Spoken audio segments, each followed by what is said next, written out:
One other topic I wanted to talk to you Okay. about, and then we're going to switch to questions and other fun stuff, some polls, as Alexa mentioned, Okay. is how automation fits into this whole process and what your view is on Mm. automation. There's obviously lots of debate and discussion around what to automate, when to automate, how much to automate. Can you automate everything? Should you automate nothing? Where does all that fit into your model, and what's your kind of view? Because I know test automation is a near and dear topic Yeah. to your heart. I'd love to hear your thoughts on how that fits into the model and how you think about it. Right.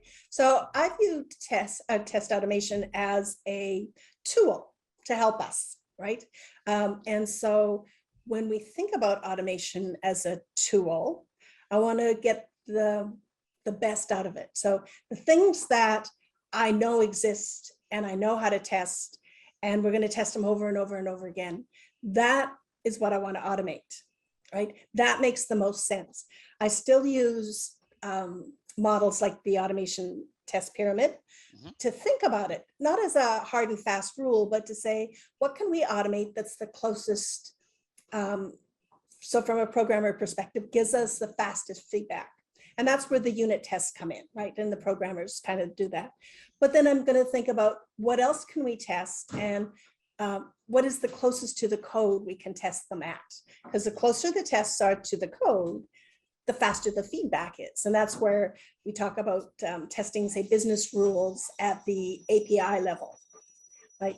I know some of the tools now, they want to do more end-to-end test. They're self-healing and all of these other wonderful things.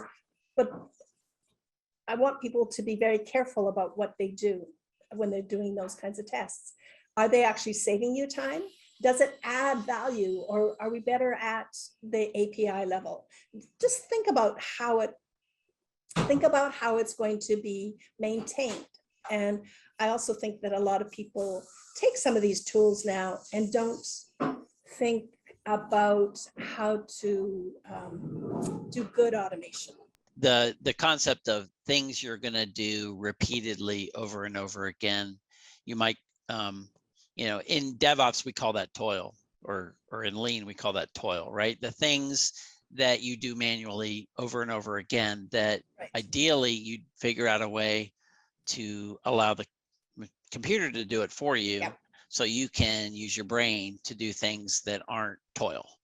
And I mean, I like, one of the things that we always try to do when we're thinking about where tests go in your process and what kinds of tests to automate is, what are those tests that you have to do repeatedly and they're not really using your brain, right? Once you figure out what those tests are, there are things that you probably would like to have just automated so you don't have to do them. And that's, and thinking through toil and where are those things that, there's not a lot of value in you doing as a human, or great places to start with your automation.